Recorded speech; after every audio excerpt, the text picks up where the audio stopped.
sorry, I don't have a student with me today, so I don't have somebody that can manipulate my camera.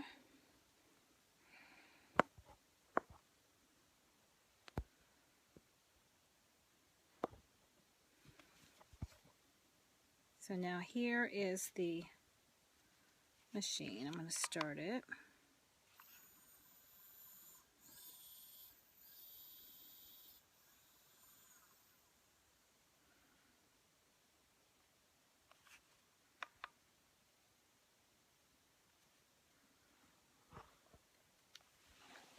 The lighting isn't good. There it is. See the little peak? So let me start a new one.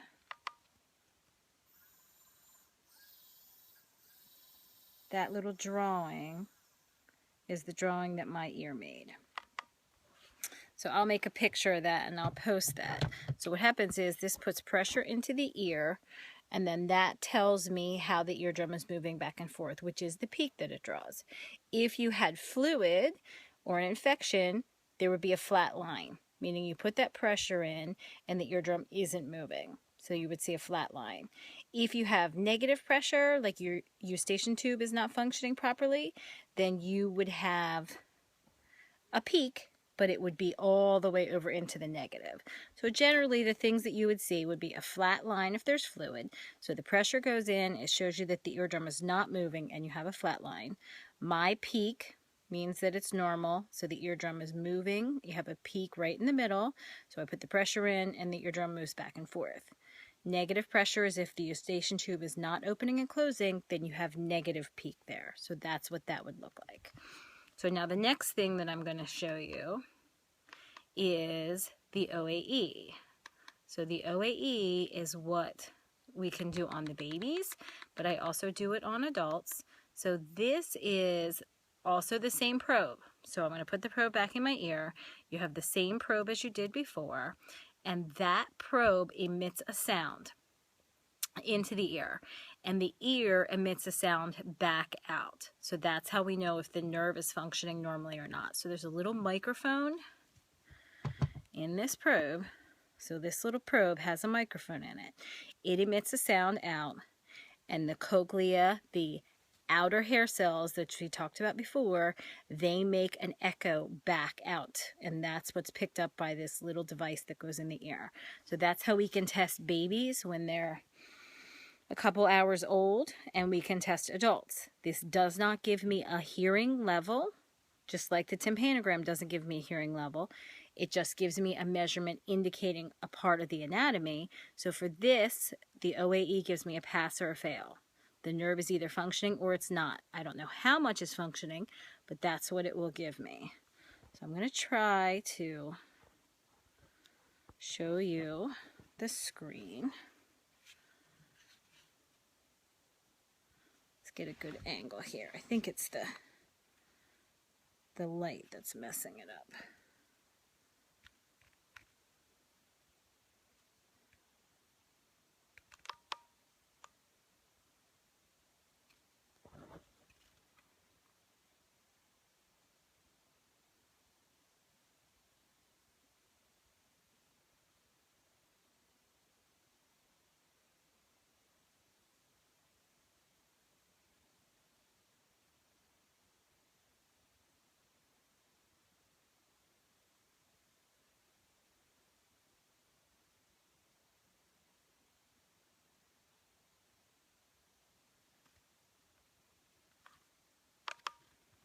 Okay.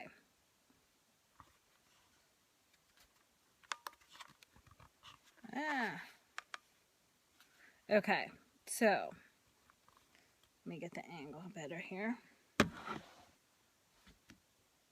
So the red line means it's the right ear.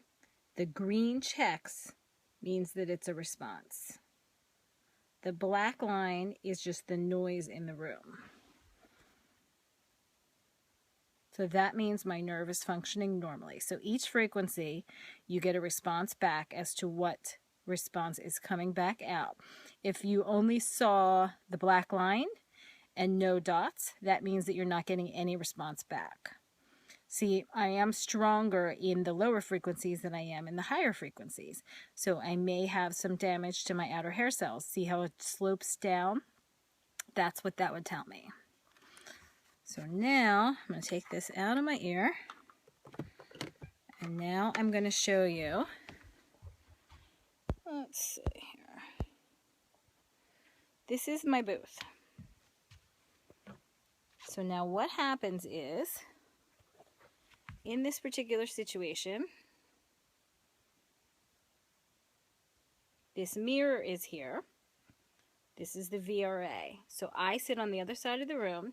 The parent would sit right here in front of this mirror, and I will present sounds out of those speakers, and I'm watching to see if the child turns to the sound. So there's a speaker, and there's a speaker, and the child sits right in the middle, and then I watch their reflection. So that's how that works. So I present sounds out of the speakers. You were told about a speech awareness threshold. So the speech awareness threshold means that I am presenting sounds out of those speakers. I'm saying words. I might say their name. I might say anything like that. I'm looking for them to just alert to the sound. And when they alert to the sound, that's a response. And that's when I light up that toy in response to the sound. So that's how I would do that. So now I'm going to turn this video off, and I'm going to show you how to do an adult hearing test.